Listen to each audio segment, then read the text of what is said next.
Muy buenos días con todos los participantes a este evento. Eh, Mi nombre es Sadir Uribe, represento a la Escuela Intercultural Andina Contiti y vamos a participar en este encuentro sobre naturopatía andina con el tema de la cosmovisión andina en tiempos del apocalipsis. Esta visión que estamos trayendo es una visión que tiene una mirada desde lo global y no tiene una intención de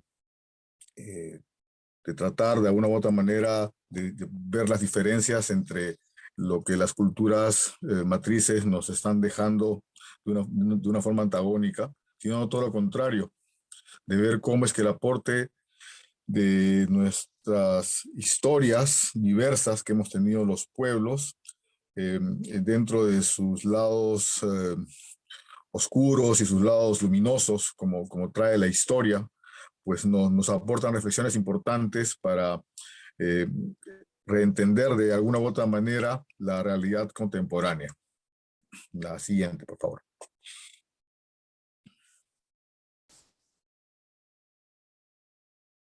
Para ubicarnos en la visión de la problemática que queremos tratar, es importante buscar uno de los momentos claves de todo este proceso histórico, que es el momento en el cual se inicia el proceso de la conquista desde los pueblos de Occidente, ¿no? Occidente, de una u otra manera, constituye una gran cultura, ¿no? Basada en todo el desarrollo de los pueblos europeos y en todo el proceso que luego eso ha implicado a través de sus diversas conquistas en diferentes continentes y todo ello conllevando un cierto desarrollo en una cierta manera y para un cierto segmento y por otro lado, posiblemente en detrimento también de otros pueblos que de una u otra manera fueron eh, saqueados y sometidos por estos procesos, ¿no? Esto obviamente son momentos de la historia bastante importantes para América, para los Andes en este caso, porque de una u otra manera marcaron un antes y un después en lo que viene haciendo el desarrollo propio de los pueblos, ¿no? Pero más allá de esta reflexión de lo que implica toda conquista para los pueblos que están involucrados, lo importante para nosotros en esta exposición es reflexionar sobre cuáles son las causas que de una u otra manera están llevando al tema del equilibrio de la salud de los pueblos, de las naciones y también de la humanidad. Entonces es en esa perspectiva y desde la mirada andina que queremos un poco observar algunos momentos de estos procesos históricos y es así que el momento de la conquista de una u otra manera va a significar también un inicio para un cambio de paradigmas, para un cambio de formas de comportamiento de los pueblos y dentro de eso pues también se ha generado una ruptura en las visiones históricas, dado que tenemos la visión histórica desde Occidente, de su visión como pueblo conquistador, y por otro lado, desde las visiones, en este caso andinas, o nativas americanas, que como pueblos conquistados también tienen una propia historia. Estas dos historias se tejen en nuestro presente, porque de una u otra manera hoy podemos contar con una información mucho más vasta de todos estos acontecimientos y dentro de eso nos va a permitir eh, tomar en consideración cuáles han sido los factores que nos están llevando de una u otra manera a lo que hoy conocemos como y entendemos como el apocalipsis, ¿no? La siguiente, por favor.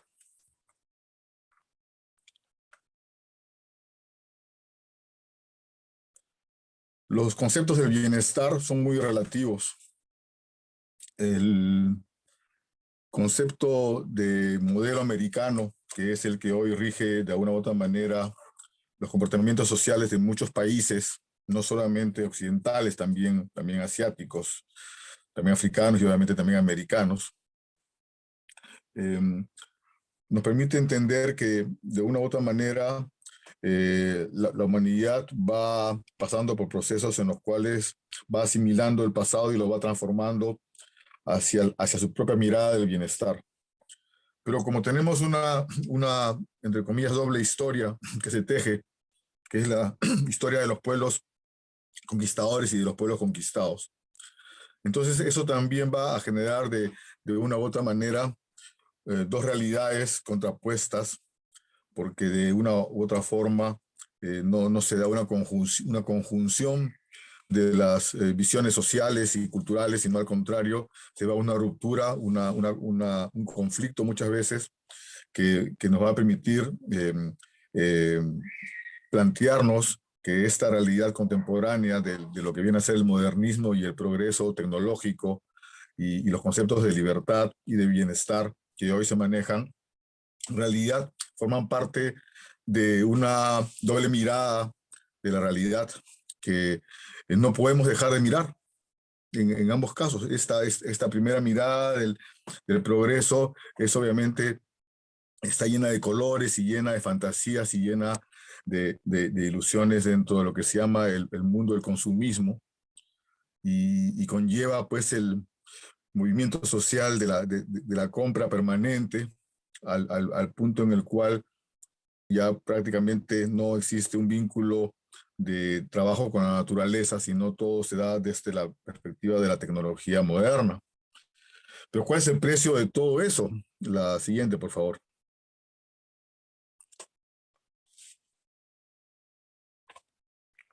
Por un lado, tenemos todo el tema del manejo tecnológico, desde lo que viene a ser la perspectiva de la alimentación como un proceso industrial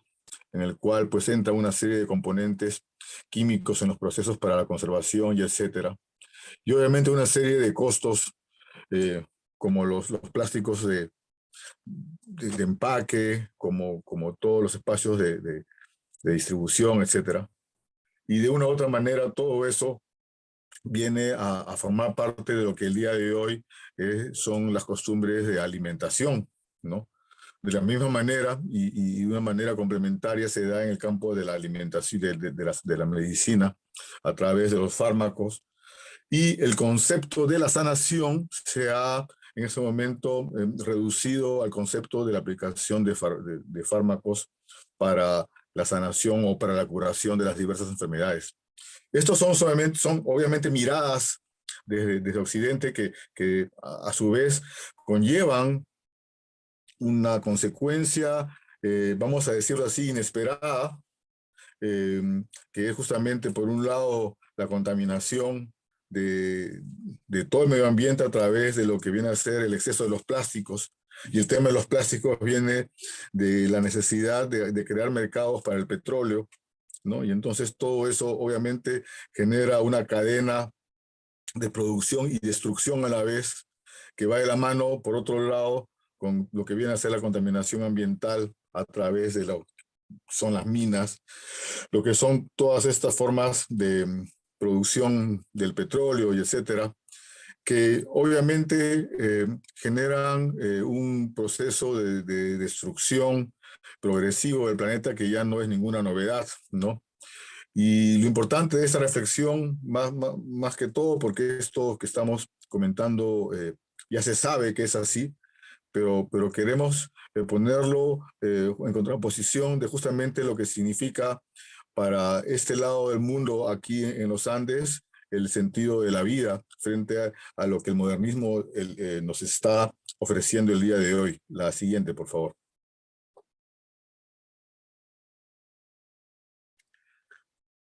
Tenemos que darnos cuenta de que el planeta, así como nuestro cerebro, tiene dos hemisferios, ¿no? Nosotros tenemos un hemisferio masculino y un hemisferio femenino. Y igual el planeta tiene un hemisferio masculino, que es el hemisferio norte, y un hemisferio femenino, que es el hemisferio sur. Eso se puede saber porque los pueblos del hemisferio norte son pueblos que están regidos por una estrella central, que es la estrella polar, a diferencia de los pueblos del hemisferio sur que están regidos por 4 estrellas que se mueven como las agujas de un reloj, y que son las 4 estrellas de la Cruz del Sur, y que de una u otra manera nos muestran estas visiones estelares que aparentemente son solamente visiones, pero que nos están mostrando los comportamientos generales de las culturas. ¿A qué se debe esto? A que en las épocas iniciales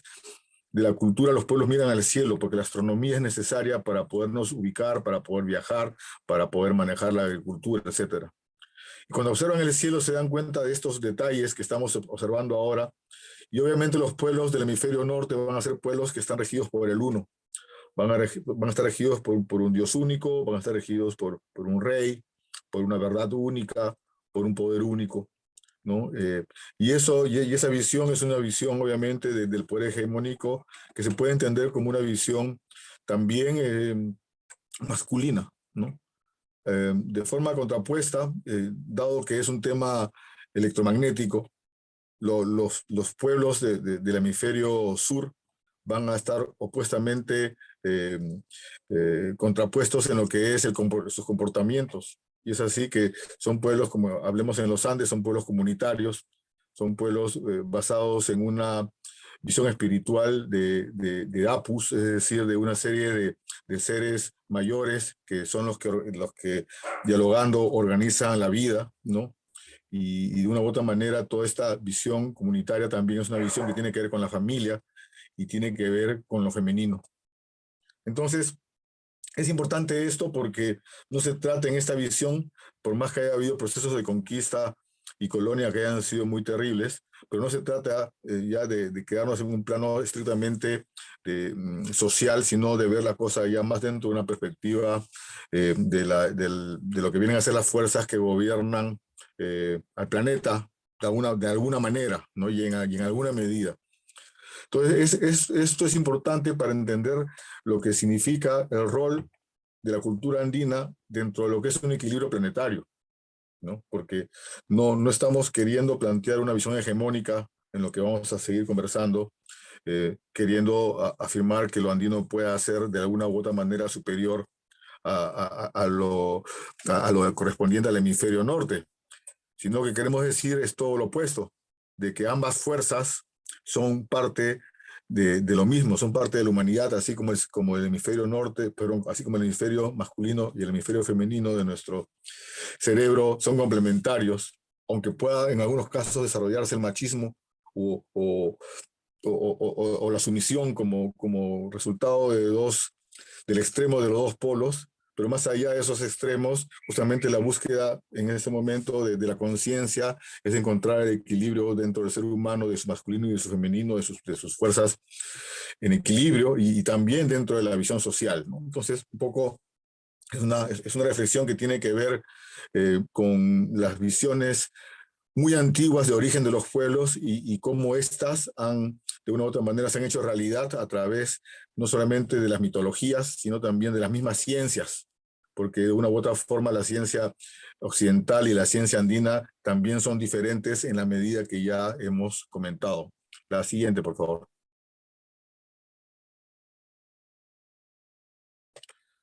Para ilustrar lo que estamos comentando, entonces vamos a hablar sobre lo que significa la cultura tahuantinsuyana. El Tahuantinsuyo es un proceso histórico se inicia hace más de 5 milenios aquí en los Andes, el cual tiene como eje principal el respeto y el diálogo con la naturaleza. Esto es importante porque deviene de un concepto que se denomina el Aini, que es la reciprocidad, y que es la base de lo que viene a ser el Ayu, que es la comunidad. La comunidad y la reciprocidad en el mundo andino no se dan solamente a nivel de las personas, se dan también con la naturaleza en sus diversas manifestaciones. Y es así que de esa manera, dialogando no solamente de una manera verbal, sino dialogando a través de la acción, de la práctica, los pueblos andinos han logrado desarrollar más de 4.000 variedades de papa de forma genética y en América se ha logrado desarrollar un número similar de tipos de maíz, ¿no? Entonces, es importante saber que esta experiencia histórica de los pueblos andinos y en general de nuestro continente, constituye un aporte sustancial como visión de comportamiento frente a lo que se puede denominar una visión armónica del ser humano con su entorno. La siguiente, por favor.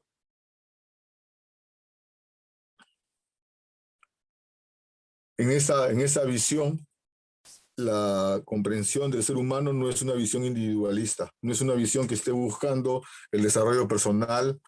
en el sentido de un ser más poderoso que otros, sino todo lo contrario. Es una visión comunitaria en la cual se busca un desarrollo colectivo a través de la participación de cada una de las personas desde su propio liderazgo. Y dentro de eso hay un sentimiento del compartir que trae el sentido de apreciación de la vida, ¿no? De valoración de la vida a través del compartir no solamente en el tiempo presente, sino también compartir con las herencias de los abuelos y compartir también con los legados a las generaciones que vienen, ¿no? Esta visión es sumamente importante y se basa en el concepto del tejido, en el sentido de ir entrelazando los colores para ir formando dibujos y para que las acciones humanas de una u otra manera sean de esta forma, tejiendo nuestras diversidades y creando armonía, porque obviamente la armonía es lo que aprendemos en la forma de las plantas, en la forma de los animales, en fin, las diversas formas de la naturaleza, y esta es nuestra inspiración. La siguiente. Y parte de toda esta forma de conocimiento ligado tan profundamente con la naturaleza es el legado de las medicinas ancestrales. Las medicinas ancestrales andino-amazónicas están totalmente ligadas a un mundo mitológico, a un mundo de conocimiento de las plantas también a través de la práctica fundamentalmente. Y es una práctica milenaria, es una práctica tradicional, la que va trayendo el conocimiento de los pueblos, la sabiduría a través de la cual los pueblos saben reconocer cuáles son las virtudes de las diversas plantas para poder justamente contribuir al realineamiento de las personas, a la sanación de las personas, a la liberación de los bloqueos diversos que puedan tener las personas. Y estas medicinas traen también, obviamente, guardan mucha sabiduría que poco a poco se va perdiendo ante el desdén de quienes deberían contribuir a recuperar todos estos saberes para la humanidad y que a veces más bien los toman y los patentan y los convierten en otros productos y cuando en realidad muchas de estas plantas y formas de sanación no dependen únicamente de la sustancia de la planta, sino también depende de la energía que los maestros imprimen a estas plantas, a estas energías a través de sus cantos, ¿no? Entonces, todo esto son saberes que Occidente desconoce y que de una u otra manera nosotros aquí en los Andes estamos poco a poco recuperando también para las ciudades, ¿no? Para aquí poder ofrecer a nuestra gente otras alternativas de sanación. Y muchas de estas plantas han permitido la defensa de muchos pueblos durante la pandemia que estuvo fuerte cuando se inició. La siguiente, por favor. Es así que es necesario hablar de la sabiduría andina. Y al hablar de sabiduría estamos hablando de experiencia social del conocimiento. Estamos hablando de práctica y también estamos hablando de memoria. Y en la memoria estamos hablando de todo ese universo simbólico que ha quedado escrito en las piedras, en los tejidos, también a través de la historia, en los dibujos de los cronistas, los cuales nos hablan justamente de estos principios fundamentales, como vienen a ser el orden del universo, a través del concepto de Huiracocha, a través del concepto simbólico de la cruz escalonada o chacana. Estos símbolos en su conjunto hoy se pueden manifestar de una manera explícita, dado que ya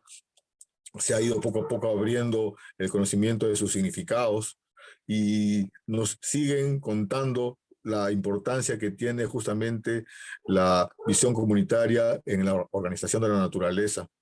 Y esa visión es de una u otra manera uno de los aportes más valiosos de la herencia andina, mucho más que todo el oro que se podría haber llevado de aquí.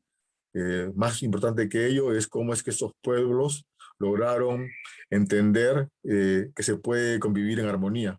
Y a pesar de acontecimientos históricos que puedan haber sucedido de desacuerdos, que es parte del ser humano, los conceptos fundamentales de esa cultura eran conceptos y siguen siendo conceptos basados en la comunidad, en la integración y en la complementariedad, fundamentalmente. La siguiente, por favor. Es así que los maestros ancestrales nos dejan escritos sus saberes. Esto es la denominada estela de Pucará, en la zona de Puno, cercano al lago Titicaca.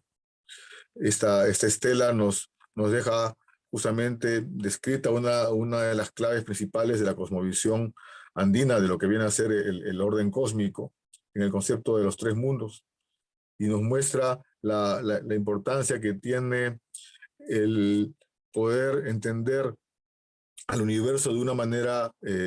integrada en su diversidad de dimensiones que están comprendidas en estos tres mundos. Es así que se concibe el mundo adentro, que es el mundo donde están las semillas, es el mundo en donde también están los ancestros que han muerto. Es la vida y la muerte, es el origen, pero también es el mundo adentro de las emociones, es el mundo que corresponde al yo. O sea, son diversas dimensiones que corresponden al mundo interior y que, como la figura nos va mostrando, es una fuerza que nos lleva hacia adentro. Al contrario que la fuerza del mundo de aquí que nos lleva hacia afuera y a integrar los mundos de abajo y de arriba. Y esta, de una u otra manera, nos indica la importancia del presente como integración del pasado y del futuro, y también del sentimiento y el corazón como integración de las emociones y de la razón. Y en la parte superior tenemos la expresión de la conciencia a través de las serpientes que ingresan y que salen en todas las direcciones, ya representando lo que viene a ser la cabeza, lo que viene a ser el mundo de lo alto, lo que viene a ser el tiempo largo. Y esta imagen en realidad lo que nos está recordando es que para poder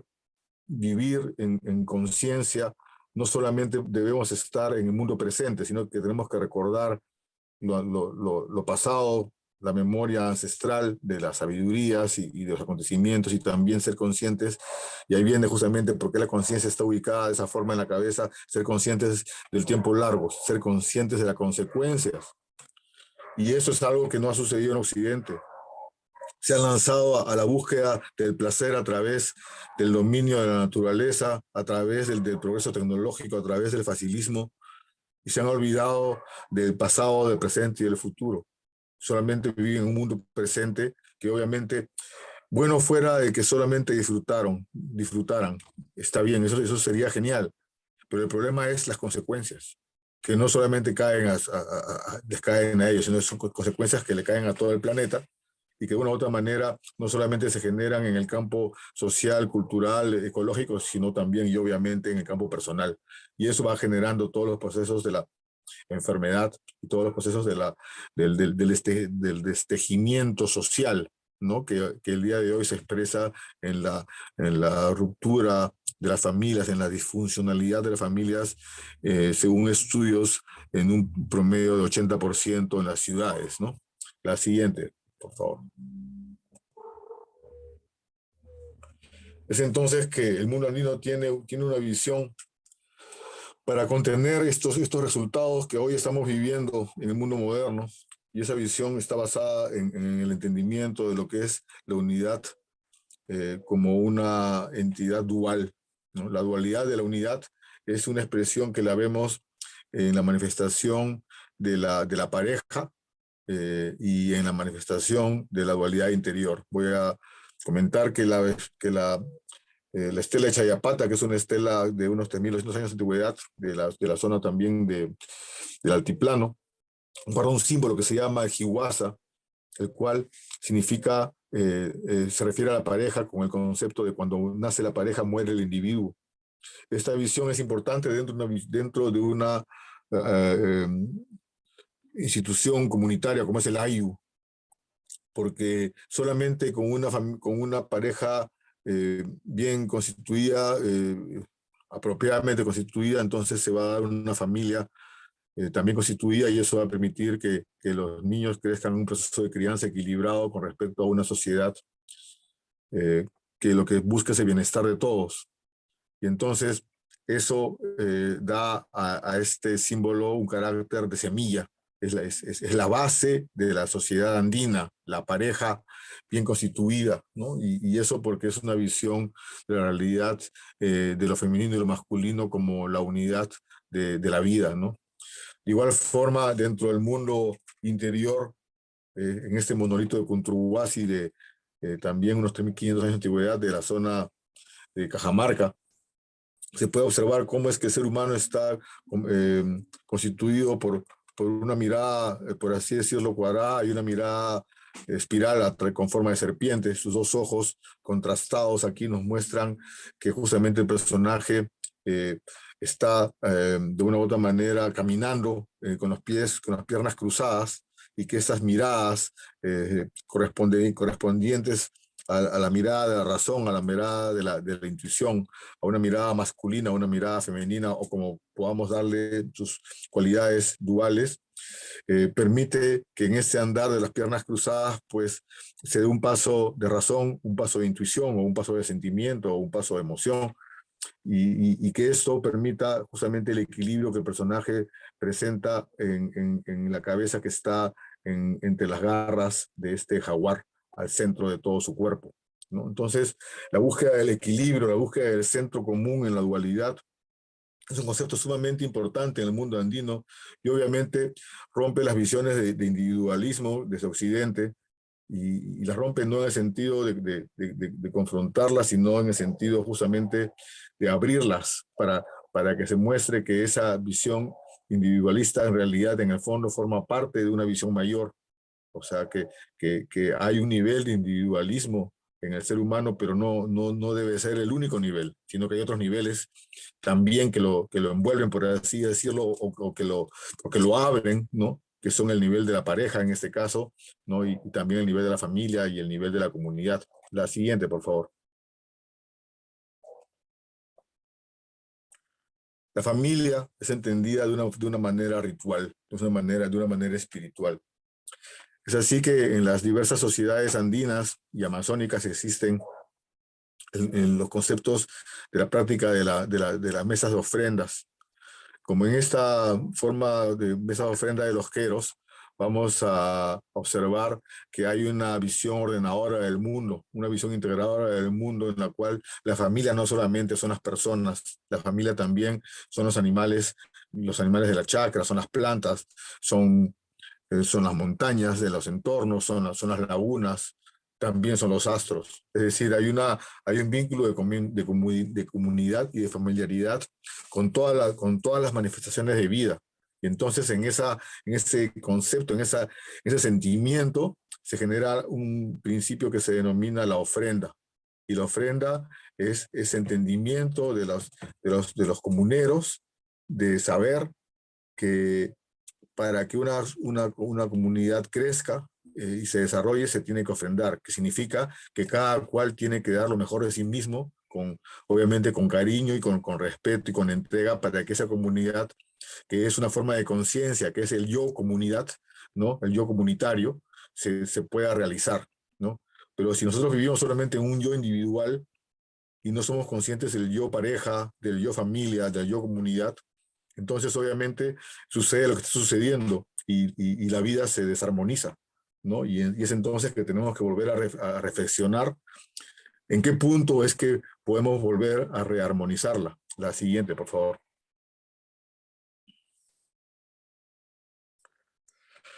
De esta forma es que es importante la ritualidad. La ritualidad es lo que integra a las sociedades, a las comunidades, ¿no? Si no hay ritualidad, entonces cada cual anda por su lado. Pues la ritualidad permite a los pueblos, a los grupos sociales, el poder integrarse dentro de un espíritu común para un bienestar común, ¿no? Entonces es importante dentro de este contexto de ritualidad que podamos entender que hoy existe una manera no solamente tradicional de realizar la ritualidad, sino que también es importante que al día de hoy podamos proyectarnos en una forma de entendimiento que pueda llegar hacia todos. La siguiente, por favor. Es así que aquí en nuestros países andinos hemos ya empezado a trabajar hace varios años desarrollando las ceremonias de ofrendas en las ciudades para las fiestas calendáricas, como pueden ser los equinoccios, los solsticios, la fiesta de la Cruz del Sur, el Día de la Pachamama, etc. Y de esa forma es que nosotros estamos nuevamente volviendo a trabajar para volver a criar a nuestra gente, para, para darnos cuenta de que sí existe un nivel de vida de bienestar si es que aprendemos a compartir. Y eso es un proceso de aprendizaje que seguramente va a pasar por un proceso de errores también.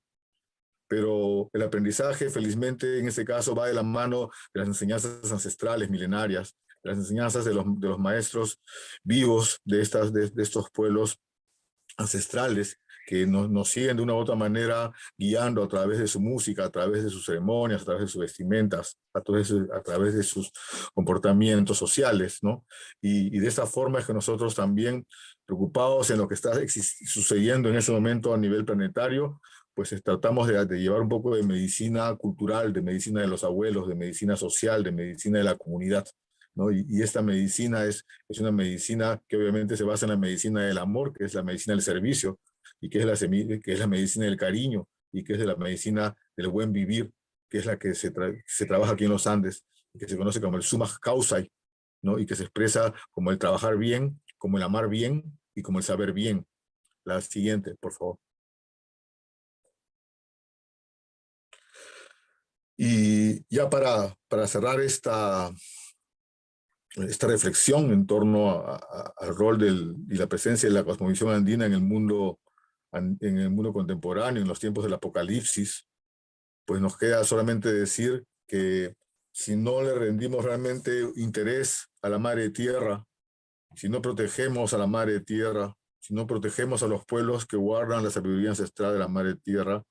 pues estamos simplemente condenados al apocalipsis, ¿no? Y que todavía estamos a tiempo y que todavía tenemos